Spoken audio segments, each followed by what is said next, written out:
Dennis Kucinich jumps in. ECOT bows out.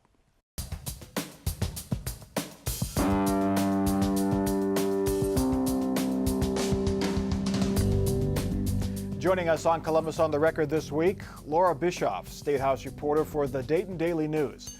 Jim Siegel, State House reporter for the Columbus Dispatch. Terry Casey, Republican strategist. And Sandy Tice, director of Progress Ohio. As expected, a wild card officially entered the Democratic primary for governor this week. Former Cleveland mayor, former congressman, and former presidential candidate Dennis Kucinich joins the field of now 5 Democrats running for governor. The favorite of the far left says he can capture the Trump vote. The one thing I can do, Steve, that I don't know there's another Democrat in Ohio who could run for office and do, is that I can reach out to the people who voted for President Trump. I can show them that there are Democrats who stand solidly for economic progress, who want to protect our markets, who want to stand up for everyday Americans. Laura Bischoff, what does his entry mean to the governor's race? Well, I think that for the Democrats, it could shake things up a little bit. Dennis Kucinich is very well known. He's got tremendous name ID in Ohio and nationally. And I think that in a crowded field, it can be somewhat unpredictable. So, Cleveland, Democrat rich up there. He's from Cleveland, been mayor of Cleveland, popular up there, at least among the far left. That has to help him. Right, and then he just picked a running mate from Akron City Council, Tara Samples. So I think that, yeah, he's definitely going to show some strength up in the northeast portion of the state. But I'll play a little bit contrarian in my prediction. Really? Absolutely. I think that Dennis and O'Neill, both from northeastern Ohio, both appealing to that more far extreme left wing Bernie Sanders thing, they'll split that vote, and that'll make it easier for Cordray in the rest of the state. And Dennis does have a little baggage as a congressman, and he already announced and promised basically for free the first 2 years of college, and not free internet, but internet for every rural area of Ohio. So he's off promising. He is kind of Ohio's Bernie Sanders, Jim.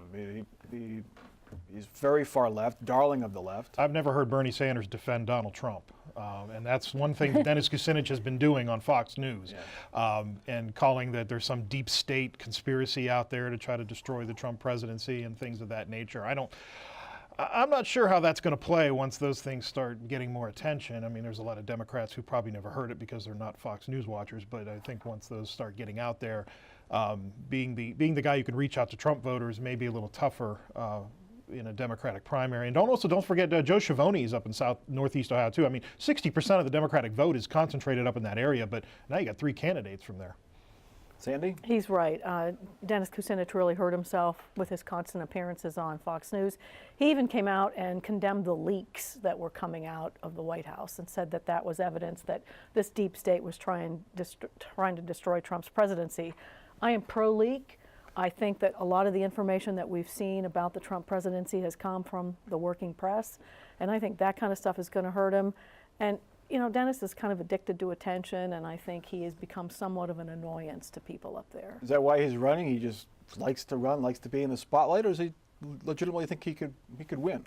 Well, I don't know that he thinks he can win because his ability to raise money is not going to be very good. But to his credit, he brings drama. And the media is going to love him because he's always going to say interesting things. In fact, you won't know what he's going to say when he says it. And he has been way back a state senator, so he knows a little bit about state government, but he isn't going to be bothered by knowing too much about state government. Speaking of drama and unexpected statements, Bill O'Neill says he is a candidate, but he has yet to file. He has yet to resign his position on the Supreme Court. So this week, the state Senate began the process of helping him leave. Jim Siegel, he's supposed to resign next Friday, the 26th. Right. Is it going to happen? He says it will. Yeah. I mean, I don't know. I mean, he's as good as his word. Yeah. What's the talk on the State House? Well, people believe he's going to retire, resign? I mean, there's a lot of folks who are like, well, maybe he will, maybe he won't. I mean, look, Bill O'Neill is known for doing things a little unusual sometimes, and I mean, like I said, he says he's going to. I have no reason to doubt him. But the Senate wanted to make a statement here. The Senate Republicans, were not happy that he got in this race and didn't get off the bench, as the Judicial Code of Conduct says you're supposed to. And so They wanted to make a statement. This is all it's going to be. The House Republicans have no interest in, at least most of them. Leadership doesn't have any interest in engaging in this. And in fact, if he does resign Friday, it's all moot. Yeah. Now, Maureen O'Connor, Chief Justice of the Supreme Court, told my colleague Mark Gokavi this week that she expects that O'Neill will be stepping down on the 26th. He's already submitted his resignation letter to the governor. The governor's accepted it. And I know that there was a judicial case in Montgomery County where a judge tried to rescind his resignation and it was a no-go. Yeah, it's like once you give your notice at your job, you can't say a couple of weeks later, I'm not going to go. Yeah, just Well, kidding. but legally until, and we had this with Frank Celebrezzi, who was Chief Justice of the Ohio Supreme Court back in the 80s, he resigned, but Rhodes let him take it back because his legal advisor says it wouldn't hold up. But O'Neill, in case people have forgotten, so much has been happening. He was the famous guy in November who was bragging on Facebook about bedding 50 beautiful women. I don't know how many lesser women were involved with him, but he definitely can get attention. Whether it's good attention's another question. The other news, Sandy, J.D. Vance again said he's not running for Senate. He did say on Twitter on Friday, he said that he seriously considered making a run for Senate after Josh Mandel dropped out, but he's got a young baby at home. He doesn't want to leave his family for the campaign trail. Surprised by that? Not at all. He lives very close to where I do. He has a young family. I think we'll see him run sometime down the road, but a lot of those people who've never run for office think it's easier than it really is. What does he run for? I can't see him running for like Secretary of State and working his way up to, say, Governor or U.S. Senate. He's going to jump in for a big prize at some point. Well, and his book is being made into a movie with Ronnie Howard, I think, directing it, so it's going to get a lot of attention. And part of the reason he didn't run this time, his wife has a minor job as a clerk, which is actually important to somebody called the Chief Justice of the U.S. Supreme Court. So he's got some real time pressures, plus the young child. Okay. GOP lawmakers are moving quickly to get a redistricting plan on the May ballot before a separate competing proposal heads to the November ballot. This week, Senate Republicans formally introduced their solution to gerrymandering. The proposal would require a 3/5 majority from the legislature, including at least 1/3 of the vote of minority party members. The plan also sets rules for how counties can be split. For instance, each county, except for the 10 biggest ones, can only be split once. Critics say the plan will not do enough to stop gerrymandering. Jim Siegel, critics don't like this plan. There's still some time before the filing deadline. Is this the final GOP plan, or might there be some more compromise here? I'm guessing there'll be some more compromise, but only if it actually gets to an end where there will be a bipartisan vote. If at the end the Democrats are going to be opposed to whatever is on the table, they could very well revert back to what they have right now and put that on the ballot. Senator Matt Huffman, who was a key in drawing this up, was very, defended this plan. And the problem is when you get into this debate, you start getting into a lot of hypothetical. It's like this could draw hypothetical districts. This plan would make it impossible to draw hypothetical districts. They started saying that the other plan might allow you to draw 15 Republican districts at 55%, which is really impossible to do. But you can talk about it in theory, I guess. Yeah. So it's a tough debate, and right now the likelihood of compromise looks less likely than it did back when they did this in 2015 for legislative. In my view, they ought to put a big buyer beware sticker on it, because I think I mentioned this a couple weeks ago when I was on.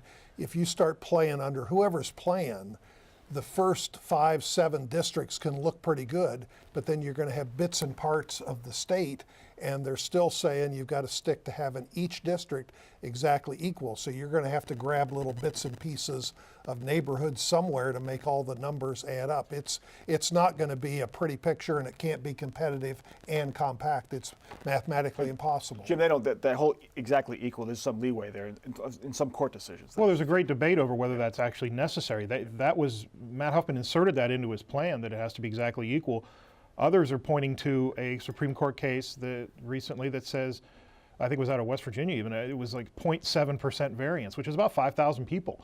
And so there's a big discrepancy right now. Some are just saying, look, we don't need to have this exactly even for every district, and that gives the map drawers a little more leeway so that you don't end up with. But there's a whole body of other court cases that have said it has to be exactly equal. So that's still up in the air, and there's still other cases out there where we're waiting to see what the U.S. Supreme Court's going to do.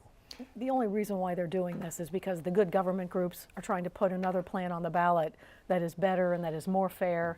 It's the League of Women Voters and Common Cause and the Brennan Center and people like that who are experts in ending gerrymandering. This plan would enshrine gerrymandering in the Constitution. It doesn't belong in there. So do the folks in those groups, if this gets on the May ballot, do they campaign against it? What's that? They campaign against it and they work to put a better, more pro-democracy plan on the November ballot. So does that hurt their, to have to fight 2 fights, does that hurt their overall effort? That's exactly why the Republicans are doing this, because they want them to spend money that they shouldn't have to spend. The plan that's on the ballot, though, I think is pretty darn good, and I know I'm going to work for it. But Sandy, will those groups disclose where their money's coming from? They don't have any money. Right now, they've collected 189,000 valid signatures with an all-volunteer effort. But I've been told by pretty good sources a big influx of money's coming in from liberal groups to pump them up. Well, I hope a and big the question influx is, of why money aren't the comes from same some- groups doing that in California to fix the Democrat gerrymandering there? I'm I only think- concerned about my state, Terry. We should point out that this is what I call DBI, dull but important. You know, how these maps are drawn determines basically who's going to represent Ohio in Congress for a decade at a time. And you know, there's a question of whether or not voters should pick their representatives or representatives should be picking their voters. And that gerrymandering is where Right. lawmakers pick their voters. Yep, right. All right. We'll see how it goes. After more than a year of legal fights with the state, the electronic classroom of tomorrow is closing. Trustees for ECOT's sponsor voted this week to cut ties with the school after the state denied a plan that would have kept the school open through the spring. That means about 800 employees will be laid off, and about 12,000 students will have to find new schools by Monday. The closure follows a state ruling that ECOT repay $60 million in funding after the school could not prove students were enrolled full-time. Sandy Tice, there's evidence that the school was overpaid. There's strong evidence that the oversight was lacking of this school, but still 12,000 students are going to have to find a new school by Monday. Is this the best solution to this problem? No, it's not the best solution, but you talk about the evidence of it being overpaid. I was a reporter when charter schools were sold to Ohio with this promise. You give us less regulation and more competition, and we'll give you better schools and more accountability. We got worse schools and less accountability. Back in 2001, Jim Petro did an audit. He was the Republican state auditor, and he said we overpaid him $1.2 million. There were multiple warning signs. And then what happened? When John Husted was the Speaker of the House, he personally killed the independent watchdog agency, the Legislative Office of Education Oversight, and then charter schools exploded as a result. That's why we're in this mess now. Maybe this is what we need to do to fix it. The kids are getting hurt, the taxpayers are getting hurt, the families are getting hurt. But let's make all those people who made all those bad calls come to the table and fix it. But Sandy, you ought to be a little bit happy because the system did work. They're being closed up. They're being put out of business. There were people like the state auditor who blew the whistle on some of the abuse that was being done. It took 10 years too late. I agree it took too long. It did but, take too long. And also, ECOT kept going to court and kept losing. And Right. in my view, they should have cut a better deal sooner. They thought they'd win, but obviously the handwriting was on the wall. So what are the lessons, Laura, that we learned from this? I mean, what does this do to the charter school movement, charter school industry in Ohio? Is this an outlier? It's an electronic classroom. It's not really a brick and mortar classroom. Can we? Well, I think it demonstrates that the state needs to do a better job of oversight and needs to have better language in their contracts and their agreements with these schools to make sure it's very clear what's expected, how the attendance is going to be taken, what performance measures there's going to be. I mean, you know, in K-12 education these days, we test and we test and we test. And it seems kind of shocking that there wasn't, you know, better specifics on, you know, what these schools are supposed to be doing and how we're going to measure it. Jim, I mean, are you still surprised that it's that William Lager, the founder of ECOT, who's powerful at the State House, that this is actually happening, that this school is coming to an end, it looks like? Everything there's always a point where something becomes too toxic. And Bill Lager and ECOT became too toxic at the State House. There was intense media attention given to this issue by both our paper and others in the state. It just, the dollar amounts we were talking about, rose to a level that was eye-catching. The reporting on how much Bill Lauger himself was taking in from all these deals was eye-catching, and the fact that he had given so much money to folks at the State House, they were, they knew that any action they took, the public was going to be repeatedly reminded of all that money that they took. So they were hands off. This legislature has not tried to address this. They've let it play out with the Department of Education and the courts. Governor Kasich's administration, he played a key role in making sure that these audits that got ECOT in trouble went forward. And so he hasn't said much about it, but behind the scenes, that's what happened. And here we are now. And I just came from a court hearing where they're in court right now with their sponsor as we're taping today at this moment. And they're trying to battle over whether they should have a receiver take over the school and make sure that everything winds down properly. So because the state likely is still owed even more money than that $60 million. Right, absolutely. And they owe money from years back. Jim's right. I think their greed finally got to them. I had an economics professor who always said, sometimes bears win and sometimes bulls win, but pigs always get slaughtered. That's what happened to ECOT. The students, though, Laura, they have to find new schools. And there was a letter that came out from the State Department of Education today saying that school districts like Columbus and around the state are going to welcome these students in, but it's going to be tough. Right, I know that Dayton Public Schools has already set up, I think, a website, and they have extra staffing available to try and get students folded back into the public districts. Yeah, I mean, right in the middle of the year is not a great time for this to happen. And Terry, a lot of students relied on this type of education. Somebody called into Ann Fisher's show on WOSU this week and said that their daughter had been bullied or son had been bullied, and they relied on ECOT to escape that abuse. Well, there were problems, and that's one of the reasons why parents wanted to get an alternative. But part of the truth of the matter is, whether it's colleges, whether it's K through 12, electronic might work, it might be an alternative, but you've got to figure out what your controls, what the way to supervise it is. And same way, I mean, the public schools have been caught, as in Columbus, cheating too. So you got to have consequences, you got to have rules, and clearly it took a while, but finally action did happen. Okay. With the city of Columbus coming off a year with a record number of murders, city leaders will increase the number of police officers. Mayor Ginther this week announced the city will spend $2 million to hire 30 additional police officers. That means for the first time in 10 years, Columbus will be adding officers, not just replacing retiring ones.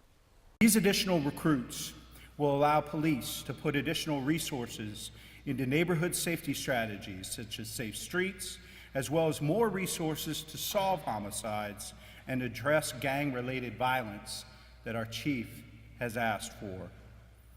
We know that reducing crime in our great city cannot be accomplished solely by the work of our police officers.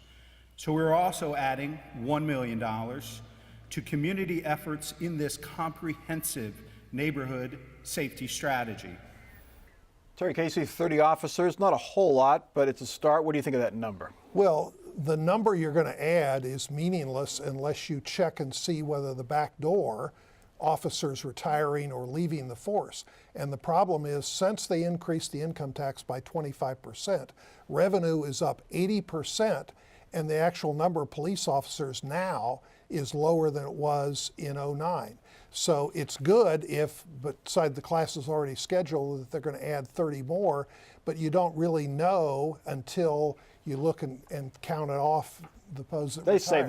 this will add net officers. There's 100 new officers Well, but coming our on board total. population has grown in the last 8 years by roughly 10%, and the opioid problem and the drug problem has had so much more of an impact. So just staying about even, or maybe 5 or 10 or 15 or 20 more, really doesn't deal with the problem.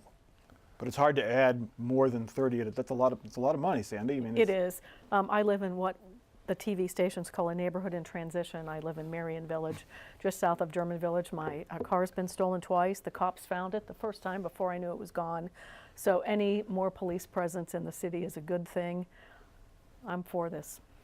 The mayor's been pretty consistent. He doesn't, and this has caused problems with the police. He doesn't just want officers. He wants community programs, street lights, after-school programs. that Bike kind of- patrols, as if that's going to solve a lot of problems in the winter. Well, I think They have snow tires for bikes, Terry, but it's okay. Well, yeah, I think you know, the idea is that you put more officers out on patrol, and it frees up other officers then to work on the detective work. I'm more interested in seeing, you know, this safety plan that he's putting together in this neighborhood initiative or whatever it is, how he incorporates these officers, the extra manpower into all this. I mean, look, you have to do something. I mean, 143 people were murdered last year in the city. That's more than the record in 1991 when the cocaine wars were going on.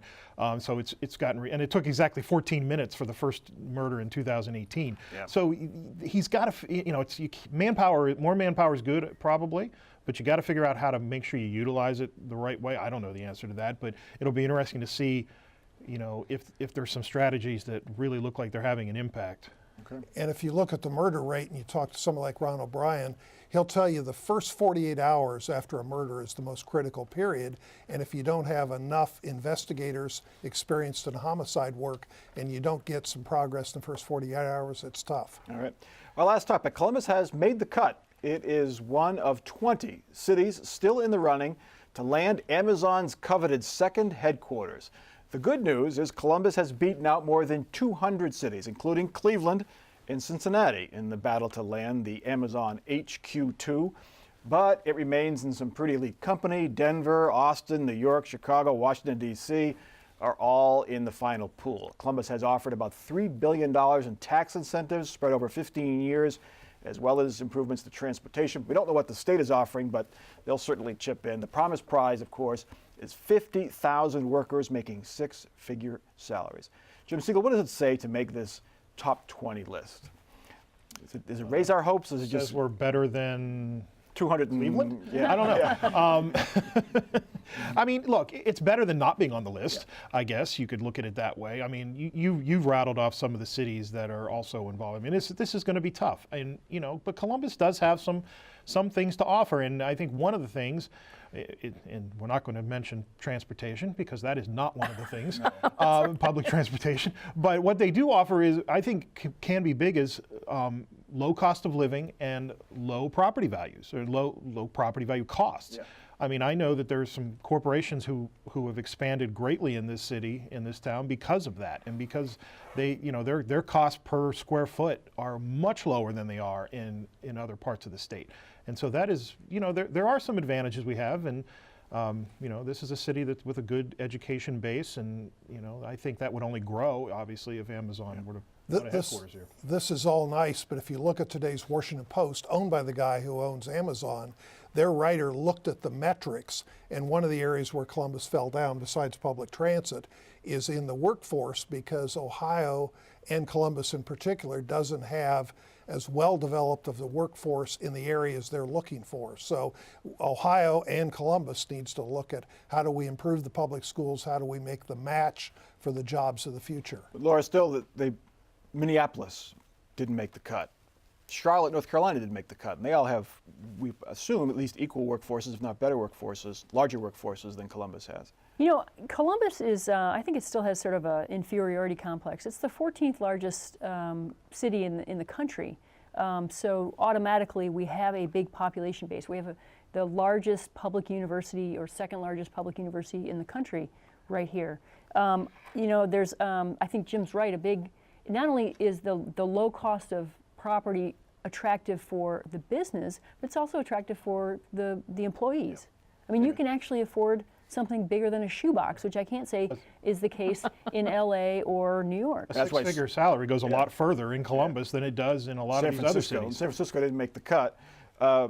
Say the public transportation, even the city in its application admitted that public transportation is lacking here, and they're talking about the smart city and the driverless cars and stuff. But the city has not invested in rail, light rail, and it could come back to bite them if that's a deciding I think so factor. too. And then even though these high dollar jobs are valuable, there was just a study by Policy Matters that showed that about 10% of the people working for Amazon right now pay so little that they qualify for food stamps. So while we give companies these incentives in public money, we end up paying for them sometimes on the back end. One little surprise is Governor Kasich does have a personal connection to the owner of Amazon, and I'm sure he's going to be lobbying well because the governor gets it on some of the jobs of the future. And the good thing also about Columbus, we've got a lot of land around here. It's easier to develop than in some of these other towns, cheaper in terms of cost for the land and everything else. All right, let's get to our final off-the-record parting shots. Sandy, you're up first.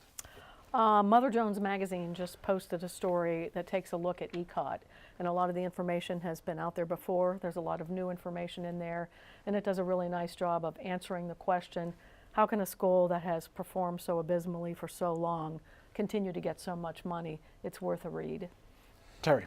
Think of the date February 7th. I won't be here in Columbus. I'm going to be over in Vietnam, which happens to be the 50th anniversary of the Tet Offensive over there, interesting historically.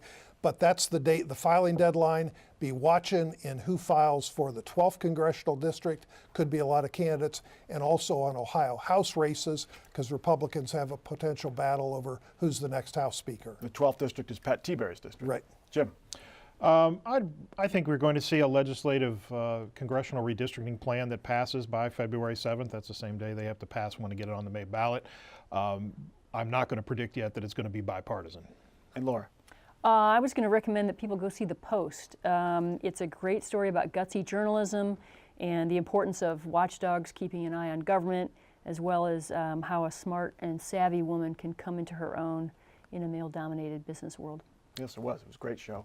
I know the city of Columbus is often talking about changing the charter and how elections are run. I suggest that they move the election day from the first Tuesday in November to the first Tuesday in March, when voters' minds and their memories are still fresh of the previous winter's plowing. That will get improved street coverage or street plowing during the winter if the election is in March. That is Columbus on the Record for this week. Check us out on Twitter, Facebook, and you can see each episode at our website, wosu.org. For our crew and for our panel, I'm Mike Thompson. Have a good week.